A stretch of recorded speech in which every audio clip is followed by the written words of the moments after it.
बने मुझसे बुरा न कोई।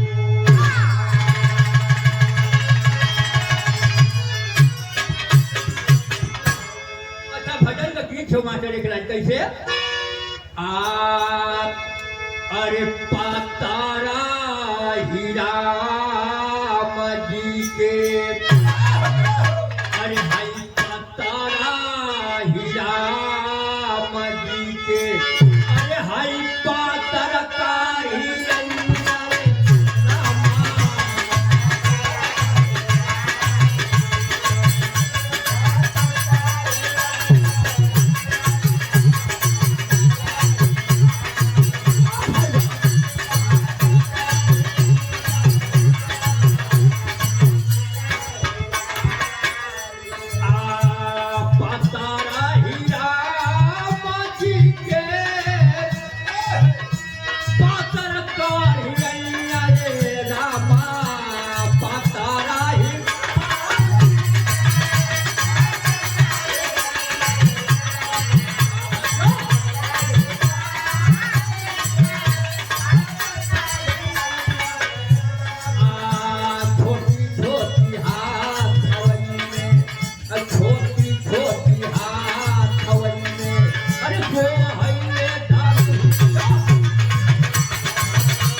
तीनों मूर्ति विपद को काटते हुए पंचौकी में पहुंचे। पंचौकी में जाने के बाद मां सीता का हरण हुआ। रावण चुरा कर ले गया लंका में और लंका में जाने के बाद यहाँ तक राम रावण में लड़ाई छिड़ गई। जब रावण राम से लड़ाई छिड़ी है तो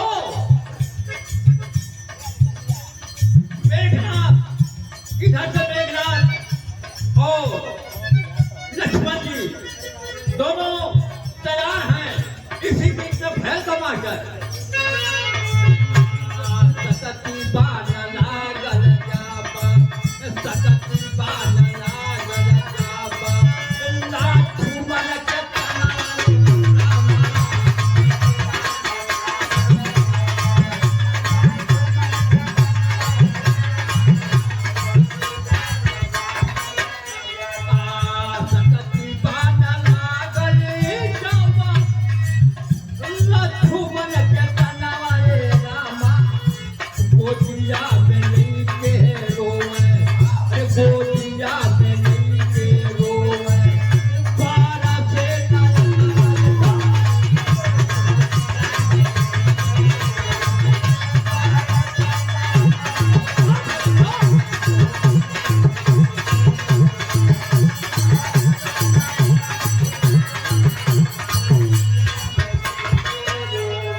लक्ष्मण के मेघनाथ से शक्तिमान मारा है।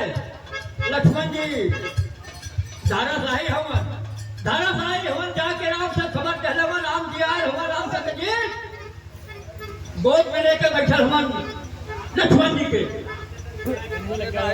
भाई देखा कैसे कहा हवन अरे कौन मुँह लेके जइबै कौन मुँह लेके जइबै जवाब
सीता के लेके रोम पार से डरन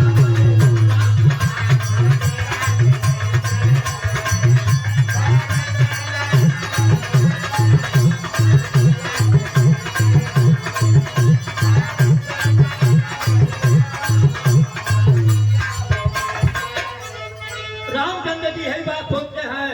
मैंने अयोध्या से वनवास हुआ, चलते ही चलते पिता की मौत हुई और यहाँ आने के बाद सीता का हरण हुआ और यहाँ तक कि हमारे भाई लक्ष्मण को शक्ति बांध लग गया।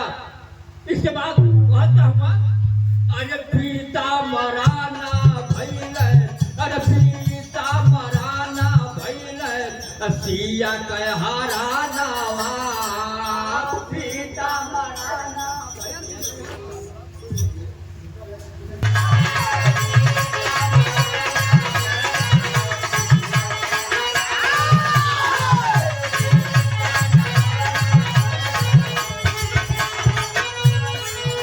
अरे सिया कह हराना पंचो सिया कह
हर बात के सोचा थवन समझावत थे भगवान के क्या बेटा समझावत क्या किसी तरह पता लगा वही लंका में सुखेत बैठ रहते हैं। सुखेत बैठ को बुलाया गया, सुखेत बैठ आए हुआ कहलन सूर्य उगे तो पहले अगर लंका से संजीवनी बूटी आ जाएगी, धौला के पहाड़ पर ले लक्ष्मण की शक्ति टूट जाएगी, सारी सेना बैठल हो। भगवान सोचा भगवान की अरे बाप रे बाप, सूर्य उदय होने से पहले कौन लाएगा। बारी बारा समय से पूछे हमन लेकिन केहू तैयार ना हो, क्योंकि हनुमान जी पीछे बैठल होवन। हनुमान जी देख रहे केहू तैयार ना हो।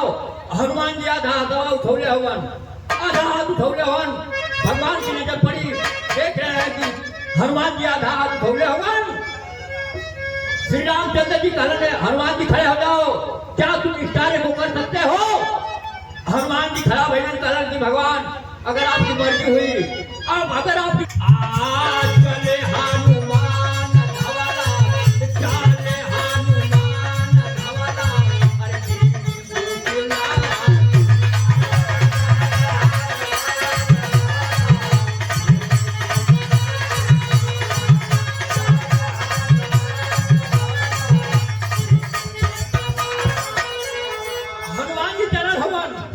उधर रावण जान गया, वही बंदर आ रहा है जो कि हमारे लंका को जला दिया। वही बंदर फिर जा रहा है। रावण ने क्या किया, सुखेत बैठ ने बताया थे संजीवनी बूटी के नीचे पेड़ के नीचे दीपक जलता होगा, इसी चिन्हाव की है जान जाएंगे, वही संजीवनी बूटी है। रावण ने सारे पेड़ के नीचे दीपक जलवा दिया। भरता अरे चले हनुमान धवला, चले हनुमान धवला, अरे गिरी बूटी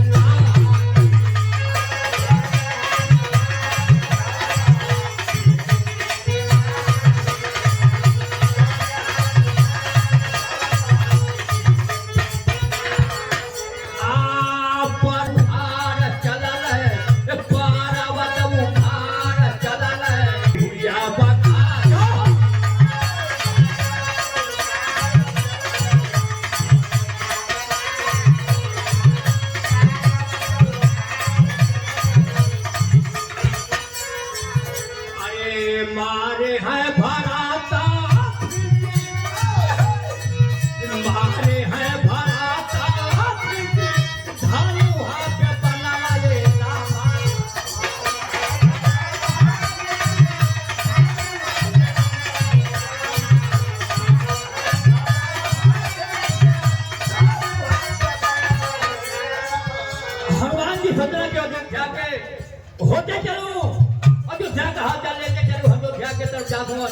भरत जी बैठकर पूजा कर रहे थे।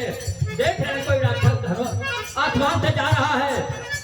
लोग इतिहास बताता है कि सीख गिरी थी, उसी सीख का धनुष बाण बना करके भरत जी मर रहे हुए, राम राम कहते हुए हनुमान जी नीचे आवत हुआ। भरत जी इस बात को सुने। भरत जी कहना ये तो कोई राम का भक्त है। हनुमान जी नीचे आ रहे हुए। भरत जी देखना हनुमान जी सारी बयान को बताया है। इसके बाद भरत जी कहना मेरे बाण पर बैठो, पाँव मैं बाण मारूंगा, पलक आपकी नहीं गिरेगी, तुम रामादल में पहुंच जाओगे। हनुमान जी कहना मालिक मैं चला जाऊंगा। अगली लाइन कैसे?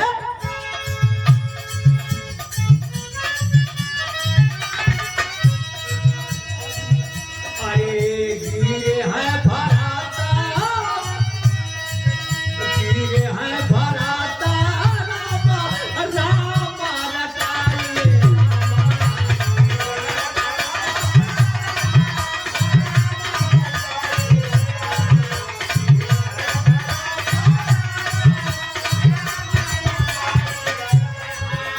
लिए हैं भराता जाबा, लिए हैं भराता जाबा, गोद में उठाई।